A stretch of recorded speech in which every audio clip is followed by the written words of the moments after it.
chick Linda. Like, nobody's telling me what to do, so I'm highly unqualified. I basically don't know what I'm doing. So we're back on another episode of Highly Unqualified with me, Linda Nyangweso. And this one is a bit of a serious one, but we can also make fun. So it is May. It is Mental Health Awareness Month. And it's taken me a while to make this video because I didn't know how to approach it. Because if you've watched all my other videos, you know that, yes, I will talk about serious things, but I want to be able to still laugh about it a bit, because once you lighten it up, it's easier to have that conversation, for me anyway. So here goes nothing. Me being serious. So Mental Health Awareness Month is really important for someone like me. For instance, I think that as Africans, we don't talk about mental health enough.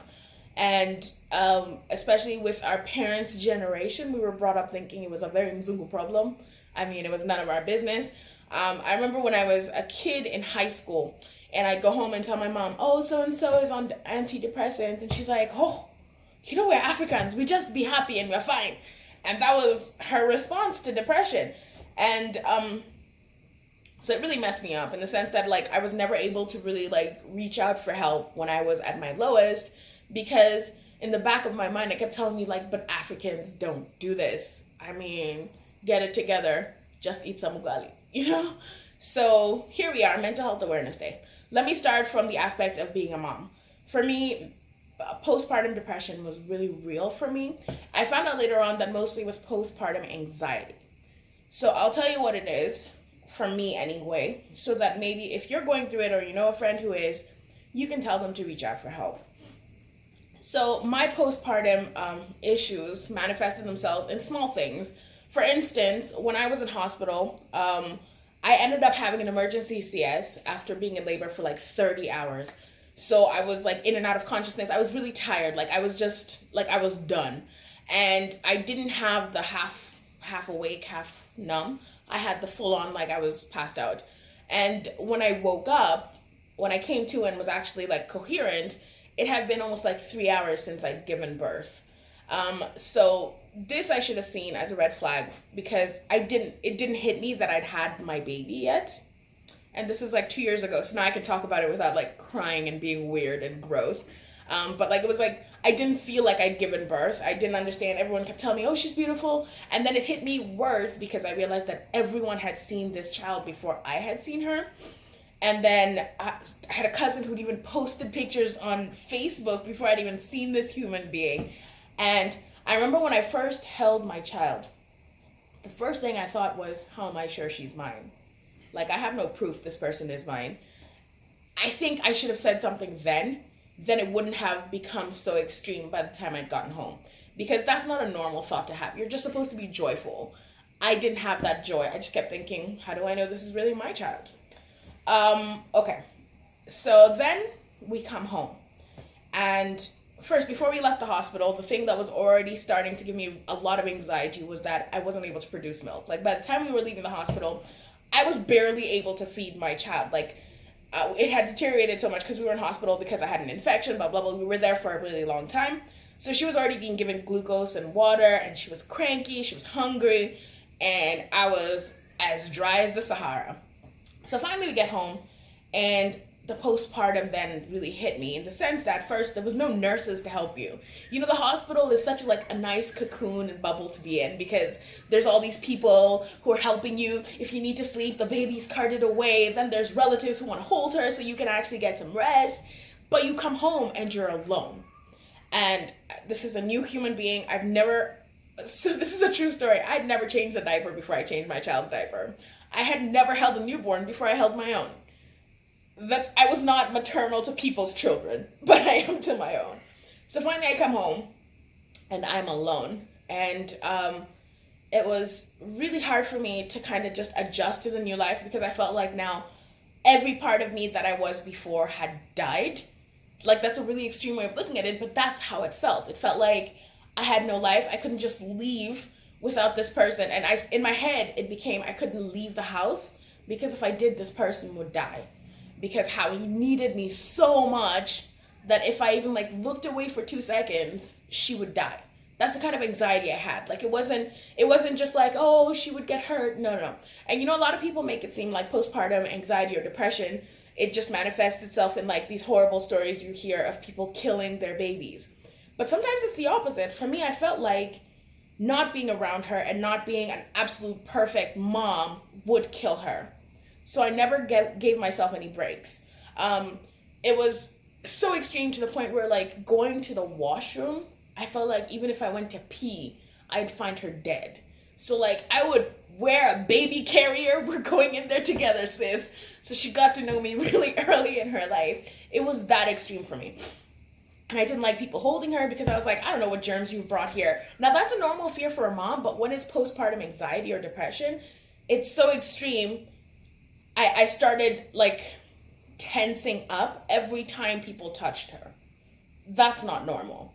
Also, small things like, finally, when I was able to breastfeed, because I was so anxious, I wasn't able to breastfeed enough. So I didn't have enough milk. So I was doing all the things they tell you, fenugreek, like dill seed, you name it. Like, my sweat smelled like fenugreek after a while. It was that insane. And then I was so afraid that I was failing her. Like, the one thing I should be able to do for this person is feed them. And I wasn't even able to do that properly.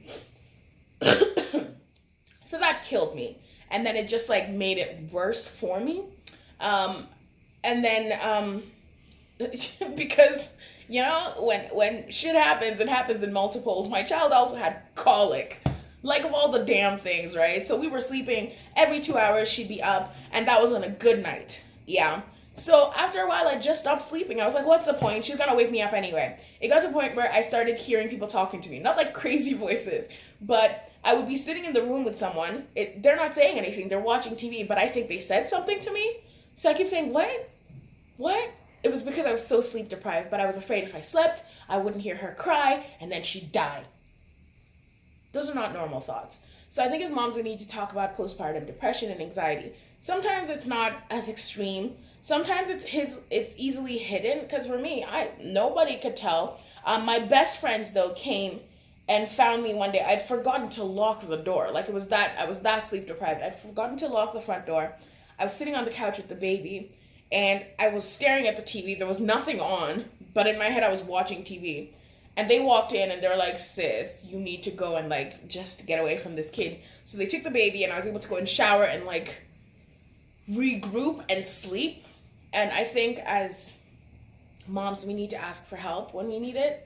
And we need to say when we're having thoughts that are not normal. You need to say, like, something is up and I don't know what it is. Because the truth is, you're told to expect baby blues, which is right after you give birth. You're told there'll be, like, all the hormones coming out of your body. And so there'll be a slump. But sometimes that slump doesn't end. And when it doesn't, you should ask for help. You'd be surprised how many people would say, you know what, I know what you're saying. I went through it. And so if you need help, I'm here. And help doesn't necessarily mean, like, they're going to take you to the first psychiatrist. And see somebody, by the way, if you need to. I'll get all the numbers. I'll put them on the drop-down box. I'll get as many numbers as I know, so that you can get all the resources you need. But getting help also means just finding somebody to give you a break. I was so lucky because my mom came and realized something was off. I don't know how mothers just know. And she took the baby and she told me, get out, just go. And I got into the car. I drove to Sarit Center and I just sat in the parking. I paid for parking and I slept in the car. I did nothing interesting. Most people would have gone to do their hair and do what? I did nothing interesting. I just went to sleep. Now, I will say postpartum depression, anxiety doesn't end overnight. For me, I still deal with it now. This is 2 years later. In the sense that I feel afraid because I feel like I'm not doing stuff right for my daughter to date. And I know it's not normal because I see her. She's so joyful when she sees me. She's so happy. Like I could fart and she would be super excited about it. She'd probably bottle it and sell it as cologne. But at the same time, I constantly feel like I'm not doing enough. Speak of the devil. Hey, girl.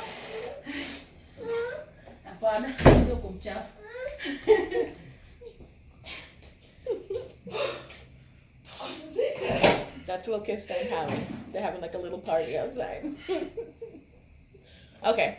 So what was I saying? to date, I still don't feel like I'm doing enough. And small things trigger me in the sense that, like, Wilkista is amazing with my baby. Wilkista is our nanny. I've had her. She came 2 weeks before I had Howie. And right now, she's one of the people I trust the most with my daughter. But it was so bad when I first came home. She didn't touch Howie until the day I went to work. It was that bad.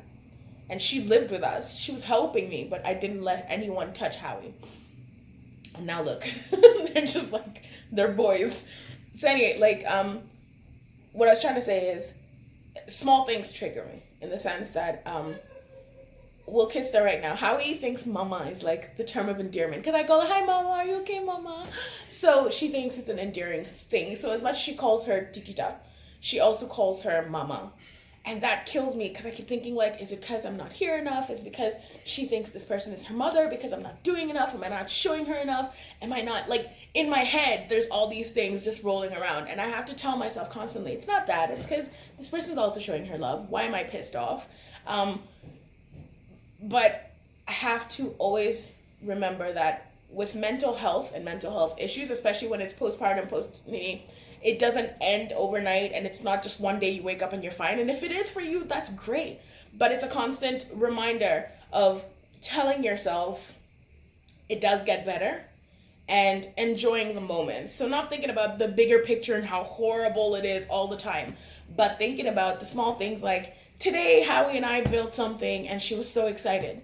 Today, I took her to a fountain somewhere and she was so, like, her mind was blown. Today, she just wanted to cuddle with me because she just missed her mommy. And so I have to remember, like, just remind yourself consistently, and the people who you think are going through this, that,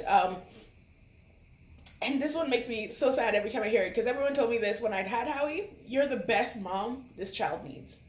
And now it means so much to me because I didn't think it for a long time. So I'm starting to accept it. Oh, this is getting so emotional. I promise to be funny. So I'll make a fart joke before I'm done. But you're the best mom your kid needs. And no matter how much you can do, you're doing enough. So that means, like, you're making time for your kid. You're working hard to make sure that they're comfortable and they're okay. And that you're providing people around them to love them for even the moments where you feel like you can't love them properly. Oh, I don't have a fart joke now. So you can laugh at my eyebrows. They're uneven. So I'm going to leave it at that. Thank you for watching another episode of Highly Unqualified. This one has been hard for me because I felt like I was the most vulnerable about motherhood for me anyway. So you can join me next week. I'll try and do a happier one. But I just wanted to get this one done and out there so you know why it's been so tough for me to film anything in the last few weeks. This is it, because I've been trying to work up the courage to film this episode. You can leave comments below, questions. If you know somebody who needs help, I'll leave all the contacts I can, and then we'll just try and figure it out from there. So please, join me next week. I promise it won't be as weird. Subscribe.